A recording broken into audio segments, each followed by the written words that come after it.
우리에게 주시는 하나님의 말씀은 히브리서 12장 1절로부터 3절까지의 말씀입니다. 히브리서 12장 1절로부터 3절까지의 말씀을 제가 받들어 읽겠습니다.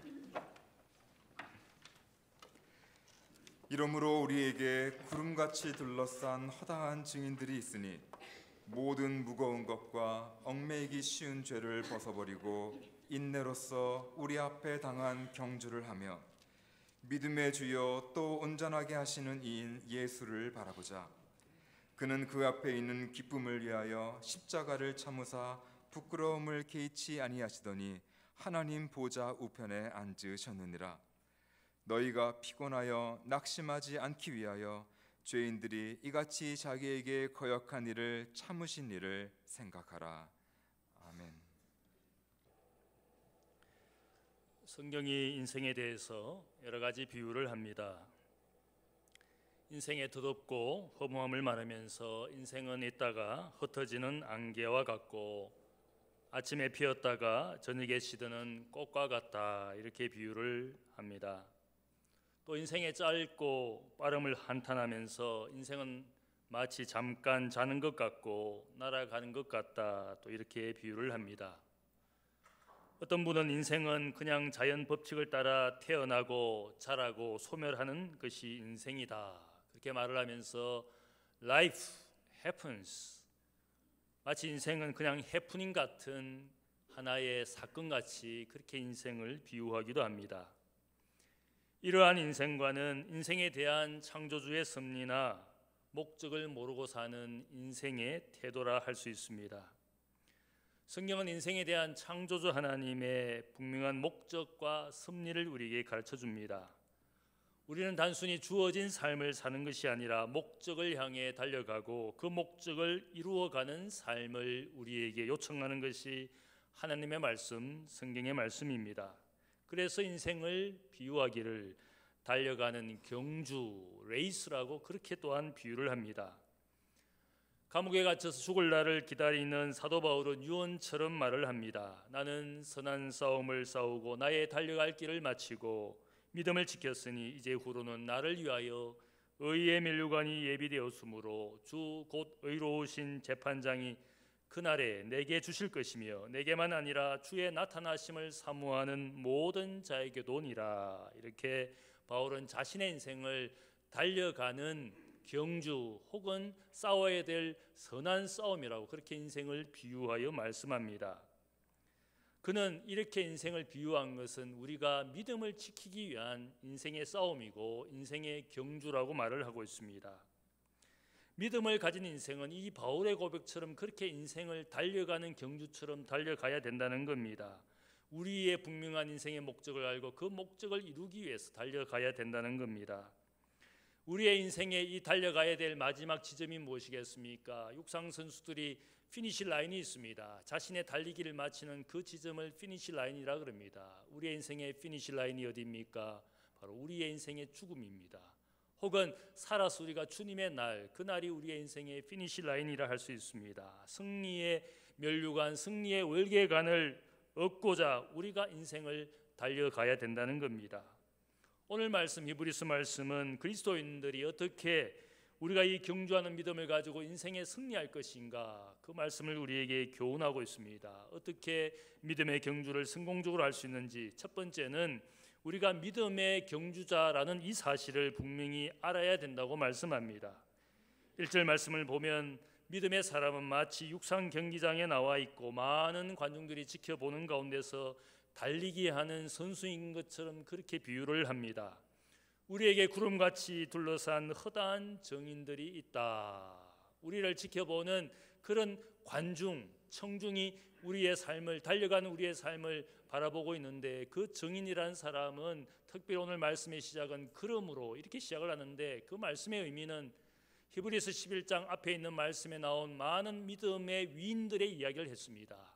그 모든 사람이 우리가 달려가는 경주를 지켜보는 관중처럼 정인이 되어서 그 자리에 있다고 말씀합니다. 단순히 구경꾼처럼 관중이 된 것이 아니라 이들은 자신의 달려갈 길을 다 마치고 이제는 우리를, 그들을 뒤따라 달려가는 우리를 격려하고 위로하기 위해서 그들의 존재 자체가 정은하는 삶을 보여주는, 그들의 존재가 정인인 것처럼 관중이 되어서 우리가 그들을 바라보며 그들의 격려를 받으며 달려가도록 그들의 존재가 있다는 겁니다.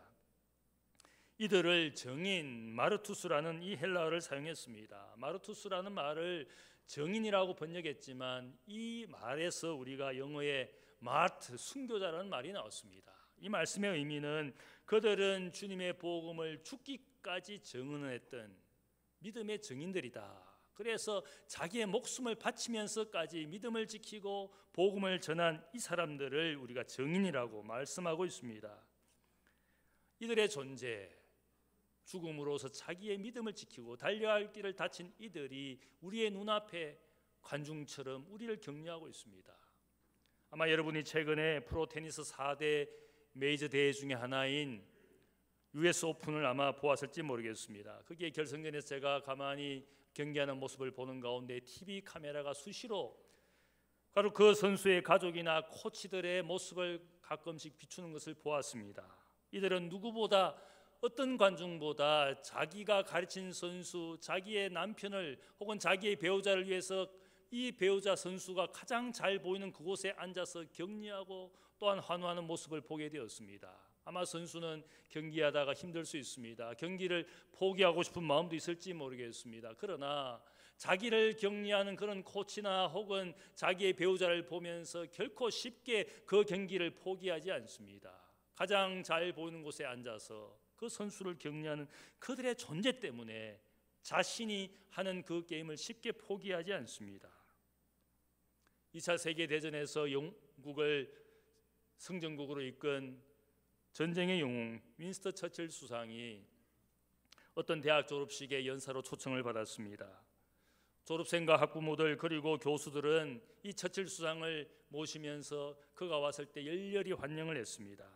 드디어는 졸업 연설을 하기 위해서 처칠 수상이 강단에 섰습니다. 그리고 한마디 하기를 Never give up, 포기하지 마십시오. 그리고 한마디 외치고는 자기의 자리로 돌아가 버렸습니다.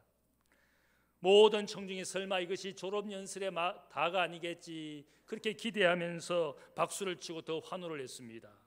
사람들의 열광에 다시 처칠 수상이 강단에 올라와서는 다시 한마디 하기를 Never give up, 이렇게 한마디 하고 또 돌아가 버렸습니다.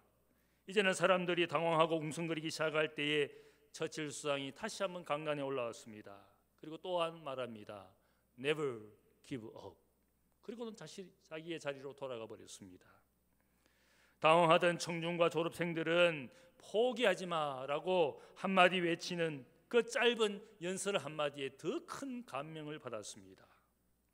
긴 연설보다는 단 한마디 포기하지 말라라는 그 말 속에서 처칠이 어떻게 전쟁의 불행에서 참화해서 포기하지 않고 자신의 나라와 민족을 승리로 이끄는지 그의 리더십과 그의 삶을 단 한마디에서 더 큰 감명으로 그 말을 받아들였습니다. 많은 말이 필요한 것이 아니라 그의 리더십과 삶을 통하여 사람들에게 외치고 싶은 것은 포기하지 말라는 겁니다. 어떤 인생의 고난과 시련이 있어도 인생을 포기해서는 안 된다는 겁니다. 이 이야기를 듣고 여러분들이 왜 김 목사는 열심히 길게 설교를 할까? 인생의 단만 한마디 인생 설교만 하지 저렇게 쓸데없이 길게 말을 할까? 저는 아직 처칠 수상의 수준이 되지 못하기 때문에 한마디 교훈, 인생을 포기하지 말라는 교훈은 그들은 큰 감명으로 받아들였습니다. 경기장에 들어온 선수는 결코 쉽게 경주를 포기하지 않습니다. 선수는 결코 자신이 오랫동안 훈련해서 드디어 시합날이 되었는데 그게 어떤 어려운 일이 있어도 포기하지 않으려고 합니다. 어떤 책의 저자는 그래서 말하기를 만일 당신이 크리스찬이 아니라면 지금 경주에 참가해야 됩니다. 참가하지 않는 그 사람은 경주에 이길 가망성은 제로입니다. 크리스찬이라면 믿음의 경주에 참여하는 선수가 되어야 된다는 겁니다. 나는 경주에 참여하지 않고 지켜보겠다. 지켜보는 관중으로 존재하고 있다면 그가 인생의 경주에서는 승리할 수 있는 가망은 단 1%도 없고 제로에 불과합니다. 가만히 보면 신앙생활 하면서도 지켜보는 분들이 있습니다. 나는 지켜봐도 돼. 그런 마음을 품을지는 모르겠지만 그렇게 해서는 결코 이 믿음의 경주에서 승리할 수가 없습니다. 인생에 주님 주시는 의의 월계관, 면류관을 얻을 가망성이 단 1%도 없습니다. 왜냐하면 그는 선수가 아니고 달려가지 않으니까. 모든 그리스도인들이 우리 모두가 달려가야 될 선수라는 겁니다. 오늘 많은 기독교인들 중에 약 80%는 아무 일을 하지 않는다 그럽니다. 단순히 지켜보는 사람이 되고 일하는 사람은 20%에 불과하다. 그것이 바로 팔레토의 법칙입니다. 20%의 사람이 일하지 않는 80% 지켜보는 사람들의 목까지 일을 하다 보니까 20%의 사람들이 일하다가 봉사하다가 탈진하고 지친다는 겁니다. 그것이 오늘의 영적 주소입니다. 80%의 사람이 어떤 사람입니까? 청중이고 관중입니다. 그리고서도 믿음의 경주에서 이길 수 있다고 스스로 착각할 뿐입니다. 경주하지 않는 선수에게는 결코 상이 주어지지 않습니다. 우선 이것을 심각하게 받아들여야 됩니다. 경주하지 않는 사람은 크리스찬이 아니다. 관중은 결코 상을 얻을 수가 없는 겁니다. 그리스도인은 자신이 믿음의 경주라는 사실을 분명히 자각하고 살 때에 우리가 믿음의 경주를 완주할 수 있고 성공할 수가 있는 겁니다. 두 번째로 믿음의 경주는 홀가분하게 해야 됩니다. 1절 말씀을 보면 히브리서 저자는 믿음의 사람들에게 권면합니다. 모든 무거운 것과 얽매이기 쉬운 죄를 벗어버리고 인내로서 우리 앞에 당한 경주를 하며, 우리가 성수가 경주에 이기기 위해서는 어떻게 해야 됩니까? 자신의 몸을 최대한 가볍게 해야 됩니다. 그래서 우리가 선수들이 입은 선수복을 보면 최소한의 무게를 가진 경기복을 입습니다. 육상 선수는 최소한의 공기저항을, 수영 선수는 최소한의 물저항을 받도록 경기복을 만들어서 입습니다. 그래서 요즘에는 더욱더 과학적으로 적어도 가장 가볍게 만드는 그것을 과학적으로 연구해서 디자인을 해서 선수들에게 선수복을 입힙니다. 그래서 선수는 최대한 자신의 몸을 홀가분하게 만듭니다. 홀가분하다, 이 말의 뜻이 뭡니까? 그 주장스럽지 아니하고 가볍고 편안하다, 이 순수 국어입니다. 경기복을 우리가 자세히 살펴보면 바로 그 시합하는 경기복, 그것을 가만히 관찰해 보면 그 경기복에는 주머니가 없습니다. 선수들이 자신의 물품을 주머니에 넣고 다니지 않습니다. 시합하는 선수들은 다 가방을 가지고 와서 자기의 필요한 물품들을 거기에 다 집어넣습니다. 시합할 때는 이 경기복에 주머니가 필요치 않은 겁니다. 주머니가 있으면 불편하게 되고 저항을 받게 됩니다. 그래서 선수복에 주머니를 만들지 않습니다. 오늘 말씀을 보면 모든 무거운 것과 얽매이기 쉬운, 이 말의 의미는 헬라어 유 페리스타토스라는 이 말은 얽매이기 쉬운, 그 말의 의미는 항상 내 곁에 가까이 두고 있는 것을 의미하는 단어입니다. 이 말의 의미는 내 삶의 일상에서 혹은 나의 곁에, 나의 성품에서 언제나 나의 믿음의 경주를 방해하는 것들이 내 곁에, 내 속에 늘 가까이 있다는 뜻입니다. 죄의 습관이 있고 죄의 모양이 있고 혹은 죄의 성품이 있습니다. 죄의 감정들이 있습니다. 죄의 행동을 우리가 하게 됩니다. 그런 일상적이라고 생각하는 그것들이 나의 믿음의 경주를 방해하는, 얽매이게 하고 무겁게 만드는 것이 그것들이라는 겁니다. 여러분들이 생각할 때 내가 사람들의 일에 대해서 혹은 어떤 교회의 일에 대해서, 신앙의 어떤 일에 대해서 무관심하게 넘어갈 때가 있습니다. 일상적인 무관심, 사람들에 대한 일상적인 무정함, 혹은 나의 습관과 같은 게으름, 나태, 혹은 쉽게 불평하고 원망하고 분노하고, 이것이 일상적이라고 쉽게 넘어갈 수 있을지 모르지만 모든 무거운 것과 얽매이기 쉬운 그 뜻은 바로 이 모든 것들을 의미합니다. 내가 하나님 앞에 믿음의 경주를 잘 할 수 있도록 하는 것이 아니라 방해하고 느리게 하는 것이 이런 일상적인 삶의 모양이라는 겁니다. 일상적인 생각, 일상적인 성품, 일상적인 그 모양들이 나의 믿음의 경주를 방해합니다. 쉽게 생각하는 것들이 나를 얽매이게 하는 겁니다. 고대 그리스 마케도니아의 알렉산더 대왕은 주전 334년부터 약 10년 동안 동방 정복을 위해서 원정을 떠났습니다. 궁극적으로는 그 당시 세상을 지배했던 페르시아, 동방의 페르시아를 정복하기 위해서 동방원정을 시작했습니다. 그의 군사들이 많은 전쟁에서 승리를 하면서 승리한 그곳으로부터 전리품을 챙겨서 각자의 병사가 전리품을 챙기면서 계속 행군을 했습니다. 드디어 진짜 마지막 적이라 할 수 있는 페르시아 군대를 만나게 되었습니다. 알렉산더 대왕이 가만히 지켜보니까 자기의 병사들이 이제 전쟁을 진짜 해야 되는데 가만히 보니까 다 지쳐 있습니다. 몸이 무거워져 있습니다. 그 이유를 보니까 전쟁에 승리하면서 이 병사들이 전리품을 챙기면서 그 전리품을 몸에 지니고 행군하다 보니까 점점 더 몸이 피곤하고 무거워지고 더 이상 전쟁을 수행할 만한 군사가 아니었습니다. 알렉산더 대왕이 그 모습을 보고는 병사들에게 명령했습니다. 모든 병사들은 이제 모든 몸에 지니고 있는 전리품을 다 버리고 한 군데 쌓아서 불살라 버리라. 왕의 명령에 병사들은 쓰라린 마음으로 할 수 없이 전리품을 포기하고 한 군데 쌓아서 불을 질러버렸습니다. 그러지 않았다면 그들은 결코 페르시아 군대를 이길 수 없었음을 후에야 병사들이 알게 되었습니다. 얼마나 왕이 지혜로운 명령을 했는지, 자기들의 문제가 무엇이었는지 그때야 비로소 깨닫게 되었습니다.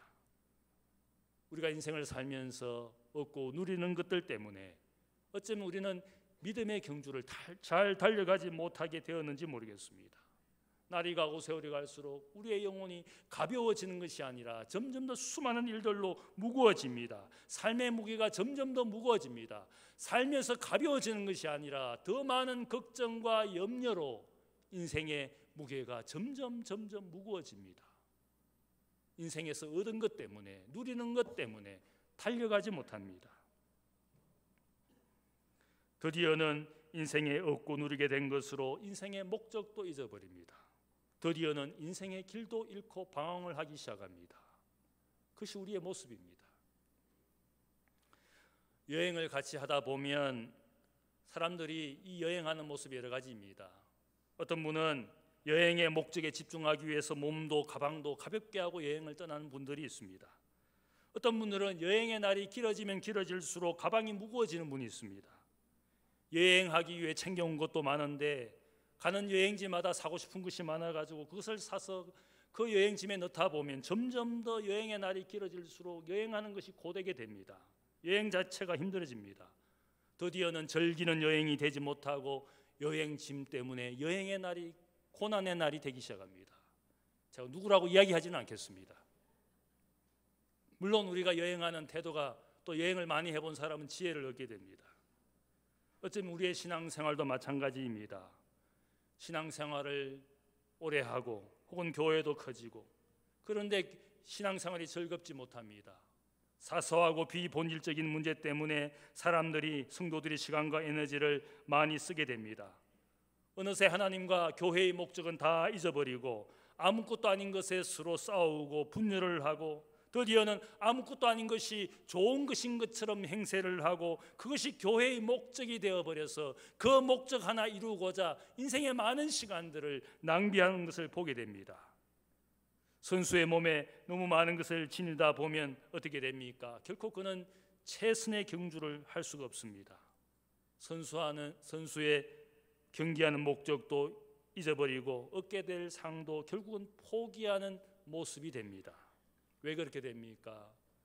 달려가야 될 그 목적을 잊어버린 겁니다. 그래서 히브리서 저자는 우리에게 단 한마디로 교훈하는 것 같습니다. Run simple. 단순하게 달리고 travel light. 여행을 가볍게 해야 된다. 이 말을 우리에게 하는 것이지 않겠습니까? 그렇게 해야 최선의 경주가 되는 것이고 최선의 여행이 되는 것이지 않겠습니까? 사탄의 전략은 우리가 사소한 것에 시간과 에너지를 쓰게 만듭니다. 우리를 육체적으로 물리적으로 협박하고 박해하고 환난을 주는 그런 어리석은 전략을 사탄은 만들지 않습니다. 오히려 스스로 인생의 짐을 스스로가 무겁게 만드는 그런 전략을 씁니다. 고대의 시암 왕국의 왕은 자신들과 늘 대립하는 적국을 어떻게 하면 이길 수 있을까 고민을 하다가 한 가지 묘안을 짰습니다. 그래서 적국의 왕에게 너무나 희귀한 흰 코끼리를 선물로 주었습니다. 알비노 엘리펀트를 선물로 주었습니다. 적국으로부터 선물을 받은 이 왕은 가만히 보니까 이것이 너무나 희귀한 건데, 만약 이것을 자기가 의도적으로 죽이거나 혹은 죽게 만들면 속 좁은 왕이라고 생각할까 봐 적국이 선물한 이 코끼리를 더욱 잘 보살피기 시작했습니다. 시간과 세월이 갈수록 코끼리를 돌보는 것 때문에 많은 시간과 많은 먹이가 필요하게 되었습니다. 코끼리가 건강한지 잘 자라고 나고 있는지 왕이 걱정하고 염려하기 시작했습니다. 먹이를 대기 위해서 식성이 엄청나서 점점 더 돈이 많이 들기 시작했습니다. 왕은 코끼리 때문에 신경을 쓰고 드디어는 때로는 감정이 상하기도 하고 돈도 많이 들기 시작하면서 육체적으로 정신적으로 힘들어지기 시작하고 결국은 건강을 잃게 되었습니다. 왕은 코끼리 때문에 결국은 노심초사하다가 결국 병들어 죽었습니다. 별것 아닌 것에 시간과 돈을 쓰면서 자신의 자존심과 체면을 지키려 하다가 자신의 건강도 자신의 인생도 자기의 나라도 위험하게 만든 것이지 않겠습니까? 오늘 우리가 한국 사회에 일어나고 있는 정치 상황을 보면 때로는 자존심 때문에 자존심 지키려고 그것 때문에 나라를 위태롭게 만드는 일들도 있지 않습니까? 인생이 성숙하고 믿음이 깊어지면 삶이 무거워지지 않고 오히려 홀가분하게 살아갑니다. 신앙과 믿음이 깊어지면 내 삶을 가장 간소하게, 가장 단순하게 오직 내가 달려가야 될 이 목적을 잊지 않고 거기에 집중하게 만드는 것이 신앙과 믿음의 성숙이지 않겠습니까? 그래서 요즘 사람들은 보니까 조금 지혜로운 분들은 인생을 지혜롭게 사는 방법이 미니멀 라이프, 최소한의 삶을 살자. 사는 집도 최소한으로, 가진 것도 최소한으로. 그래야 인생의 노후가 간편하고 단순해야 나중에 노후에 걱정하는 분들이 많습니다. 이 아파트 평수 어떻게 다 유지하지? 관리비 어떻게 내가 내야 되고 재산세를 어떻게 감당해야 되나? 오히려 많은 것을 가졌기 때문에 넓은 것을 또한 원했기 때문에 살았던 그 인생의 많은 시간들이 노후에 오히려 그것이 자신에게 염려가 되고 걱정이 되는 분들이 있습니다. 그래서 어쩌면은 우리 시대에는 미니멀 라이프, 최소한의 삶을 사는 것이 어쩌면 지혜로운 방법일지 모르겠습니다. 선수가 입은 옷에 돈 주머니가 커지고 또 명예와 탐욕의 주머니가 커져서 거기에 자꾸 무엇인가를 채워 넣다 보면 결국 그 선수는 달리지 못하게 될 겁니다. 결국은 걸어가게 되고 그러다가 병들어 움직이지 못하는 인생이 될 겁니다. 자신이 모으고 채웠던 그 어떤 것도 제대로 쓰지 못하고 인생을 호련히 떠나가게 될 겁니다. 홀가분하게 살지 못하고 호련히 죽게 될 겁니다. 무겁고 지치고 인생의 삶의 무게로 자신이 움켜쥐려고 하는 그것 때문에 많은 사람들이 자기의 곁에서 떠나가고 자신의 죽음의 자리에 아무도 찾아오지 않는 그런 어리석은 인생으로 죽는 분들이 많습니다. 아마 그렇게 되면 결국 주머니 없는 옷을 입기는 입을 겁니다. 그 옷은 주머니 없는 경주복, 선수복이 아니라 죽은 사람만이 입는 주머니 없는 수의를 그 인생이 입게 될 겁니다. 인생은 빈손에서 와서 빈손으로 돌아간다라는 그 영원한 진리를 아마 어쩌면 그가 죽어서 깨달을지도 모르겠습니다. 모든 무거운 것과 얽매이기 쉬운 죄를 벗어버리고 우리 각자 앞에 놓여있는 믿음의 경주를 최선을 다하여 빨리 달려갈 수 있도록 인생을 가볍게 해야 되는 겁니다. 홀가분하게 달려가야 되는 겁니다. 세 번째로 믿음의 경주는 인내해야 될 것을 말씀합니다. 경주라고 번역된 헬라어 아르곤, 이 말의 뜻은 달리기, 싸움, 분투라는 뜻을 담았습니다. 이 단어 속에는 고통스러운 노력의 의미가 담긴 경주라는 용어입니다. 한 번에 온 힘과 온 에너지를 쏟고 한 번에 고통을 그냥 맛보고 끝내버리는 단거리 경주가 아니라는 뜻입니다. 육상 경기로 말하자면 단거리 경주가 아니라 이 경주라는 말의 의미 속에는 일생을 통하여 노력해야 될 긴 장거리를 뛰는 그런 노력을 이야기하는, 말하자면 마라톤 같은 경주를 우리에게 말씀합니다. 여러분들이 마라톤을 보시면 그 42.195km를 뛰는 선수들을 보면 열심히 달려가지만 그 긴 거리는 사실은 인간의 한계입니다. 그 한계를 넘어서고자 고통스럽게 처음부터 끝까지 고통을 참으며 달리는 것이 마라톤이지 않습니까?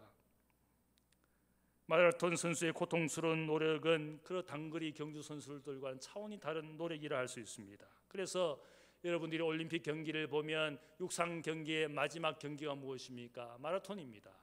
저 밖에서 마라톤을 시작을 해서는 결국은 그 피니시 라인은 스타디움 안에 만들어 놓습니다. 그 선수가 고통 가운데서 그 모든 경주를 다 마치면서 스타디움에 들어와서 모든 관중들이 지켜보는 데서 환호하고 영광스러운 박수를 쳐주면서 그 마라톤 경주자가 1등으로 들어오는 것을 모든 사람들이 축하해 줍니다. 고통스러운 노력을 통해서 완주했고 1등으로 들어왔다고 사람들이 다 지켜보게 만들어줍니다. 그런 영광을 줍니다. 마라톤의 노력과 그 고통은 상상할 수 없는 것이기 때문에 그래서 육상 경기의 꽃은 마라톤이라고 말할 수 있습니다. 저의 대학 동기 동창 가운데 소아과 여의사가 있습니다. 최근에 이 동창을 만나게 되었는데 보니까 저도 몰랐는데 보니까 영문과를 졸업하고 다시 대입 시험을 쳐서는 서울대 의대를 들어갔습니다. 그리고는 의사가 되었습니다.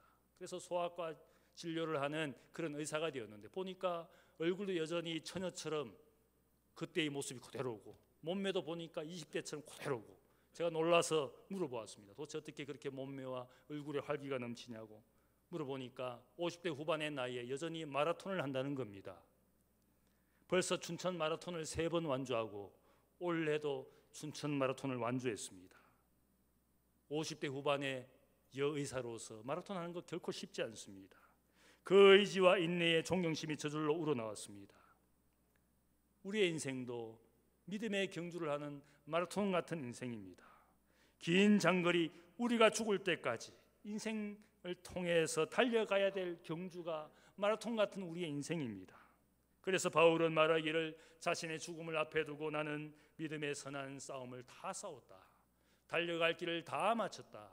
이제 후로는 나에게 주님께서 주시는 의의 월계관이 나에게 주어질 것처럼 너희 모두도 나처럼 달려갈 길을 달리는 믿음의 경주자가 되기를 원한다. 이렇게 유언을 남겼습니다. 여러분이 잘 아시는 존 스토트 목사님, 20세기의 가장 위대한 영적 지도자 중에 한 사람인 존 스토트 목사님이 죽기 전에 자기와 교분을 나누는 O.S. 기네스라는 분에게 그런 부탁을 했습니다. 목사님은 20세기의 가장 위대한 영적 지도자인데 우리가 목사님을 위해서 어떤 기도를 해드려야 됩니까? 그렇게 스토트 목사님에게 물었을 때 스토트 목사님이 이렇게 대답을 했습니다. 내가 마지막 숨을 거둘 때까지 내가 예수님께 신실하도록 나를 위하여 기도해 주십시오. 이 믿음에 많은 영적 지혜와 많은 사람들에게 큰 영향을 미친 스토트 목사님이 마지막 기도의 부탁은 내가 죽는 그 순간까지 나의 주님께 신실하게 살기를 원합니다. 그것이 그의 마지막 기도 부탁이었습니다. 마지막까지 달려가는 것이 중요합니다. 20대에 달려보고 30대, 40대 쉬었다가 50대 돌아와서 또 조금 신앙생활하다가 또 어려워지면 또 세상으로 달려가는 그것은 믿음의 경주자가 될 수 없습니다. 달려가는 달리기 선수를 보면 시합장에 들어와서 달리다가 조금 쉬었다가 달리지 그런 선수 한 사람도 없습니다. 한 번 시작 지점으로부터 달리기를 시작하면 마지막 지점까지 쉬어가는 법이 없습니다. 올해는 내가 일하지만 내년에는 쉬겠습니다. 내 아이가 고3이고 수험생이니까 올해는 쉬게 해주세요. 그런 법 없습니다. 그런 달리기 선수는 선수라고 말할 수가 없습니다. 우리 모두가 하나님의 자녀가 되고 그리스도인이 되었으면 한 번 믿음의 경주를 시작했으면 마지막까지 달려가는 겁니다. 위대한 믿음의 종들은 쉬는 법이 없었습니다. 죽는 그 순간까지 내가 주님께 신실하기를 원합니다. 20대가 되었든지 30대가 되었든지 시작하였으면 죽을 때까지 달려가는 겁니다.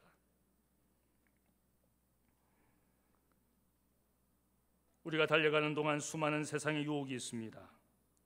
세상이 우리의 경주를 방해하는 수많은 것들이 우리 주위와 내 삶 속에 가득합니다. 내가 이 경주를 하는 동안 참아내야 되는데 나의 힘과 나의 지혜로 되지 않습니다. 우리의 인내에는 분명히 한계가 있습니다. 히브리서 저자는 오늘 말씀에서 2절 말씀에서 우리의 인내는 한계가 있지만 우리가 인내할 수 있는 절대적인 비결이 있는데 그 비결을 소개하고 있습니다. 믿음의 주여 또 온전케 하시는 이인 예수를 바라보자. 저는 그 앞에 있는 즐거움을 위하여 십자가를 참으사. 참는 예수님에 대해서 이야기했습니다. 죄인들이 자신들에게 거역한 그 불순종과 거역을 또한 참으신 우리 주님이었다. 인내의 예수님을 소개합니다. 그분이 어떤 분이냐? 우리의 믿음의 주, 믿음의 완성자. 이 말씀의 의미는 믿음의 시작이 되고 믿음의 마침이 되시는 예수를 바라보자. 참으시고 인내하셔서 죄인들에게 영원한 생명을 보여주신 그분의 인내하심이 없었다면 우리에게도 구원도 생명도 없었습니다. 하나님이 인생에게 참아주시지 않았다면 어떤 인생도 하나님 앞에 설 수가 없습니다. 우리를 위하여 십자가의 고난과 죽음을 마지막까지 참아내신 주님의 인내를 보고 그분이 우리의 믿음의 시작이 되고 마지막이 되시는 완성자가 되시니까 그분을 바라보며 우리도 참아내자. 그것이 인내의 비결입니다.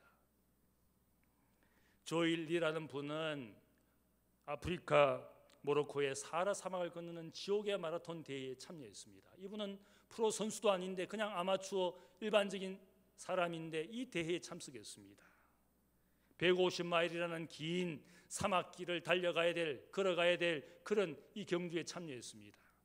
달려가는 동안 땀 때문에 혹은 더위 때문에 너무나 고통스러운 지옥 같은 경주였습니다.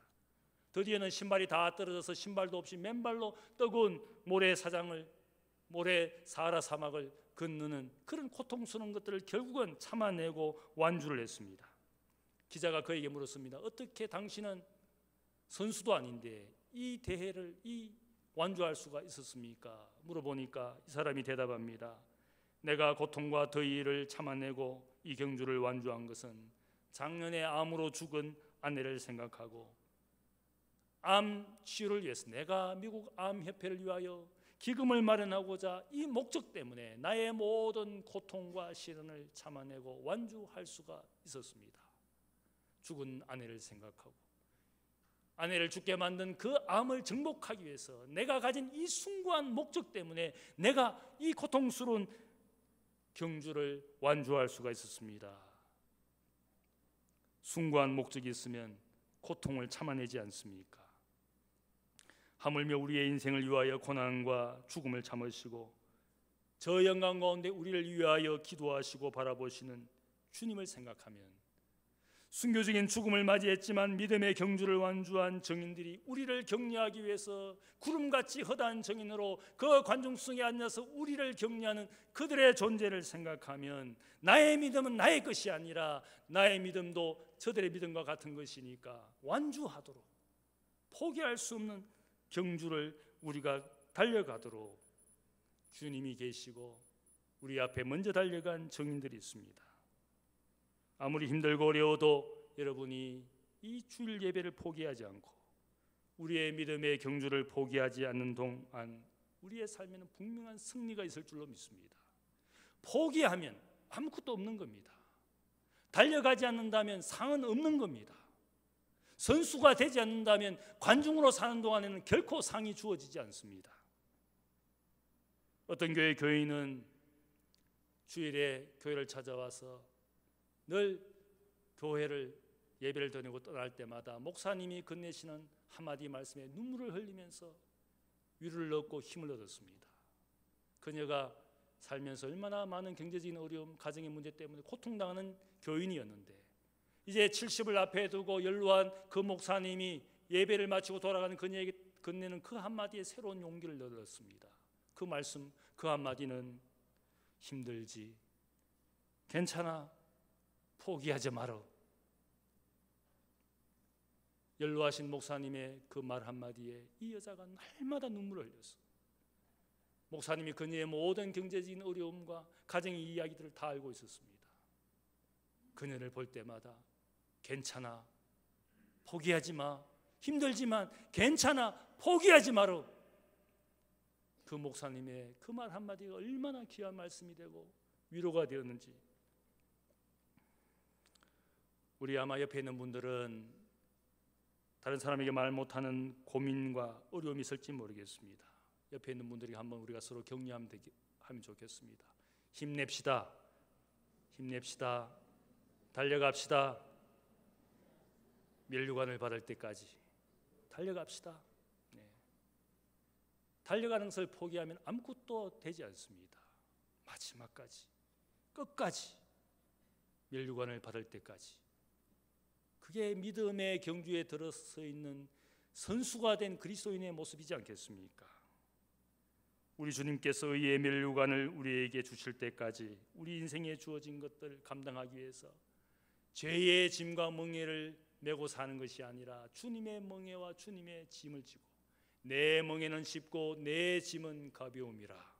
인생의 세상에 얻은 것들이 여러분의 인생을 무겁게 해서 달려가는 길을 방해할 겁니다. 그러나 주님이 우리에게 주신 그 은혜와 그 사랑은 우리의 인생을 점점 더 가볍게 할 겁니다. 달려갈 길 달려가고 주님 주시는 영원한 상을 받으시는 하나님의 백성 되시기를 주님의 이름으로 축복합니다.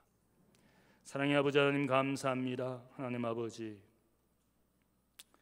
인생의 날과 세월을 살아갈수록 혹 우리의 몸과 마음과 영혼이 무거워지지 않습니까? 얻어야 되고 이루어야 되는 것, 드디어는 그것을 이루어서 맛보고 즐기고 있지만 그것 때문에 인생의 믿음의 경주를 혹시 포기하지 않았습니까? 진정한 인생의 목적도 인생의 길도 잊어버리고 살지 않습니까? 그 모든 것들을 결코 우리가 영원한 나라에 가지고 갈 수 없는데 그것 때문에 달려갈 길을 달리지 않는 우리의 어리석음을 용서하여 주옵소서. 우리가 하나님 앞에 자신의 인생의 경주를 달려가도록 우리를 부르신 줄 믿습니다. 뒤돌아보지 않게 하시고 좌우로 치우치지 않게 하시고 위에서 부르신 부름의 상을 바라보며 달려가는 하나님의 백성 되기를 원합니다. 우리가 고난과 시련 가운데 인내하지 못한다면 우리를 위하여 인내하여 주신 인내의 주님을 바라보며 믿음의 시작이고 믿음의 완성이신 주님을 바라보며 우리의 달려갈 길을, 우리의 선한 싸움을 마치기를 원합니다. 이 믿음 주시고 인내를 주셔서 주의 영광이 되는 우리의 삶이 되게 하여 주옵소서. 감사하며 예수님의 이름으로 기도하옵나이다. 아멘.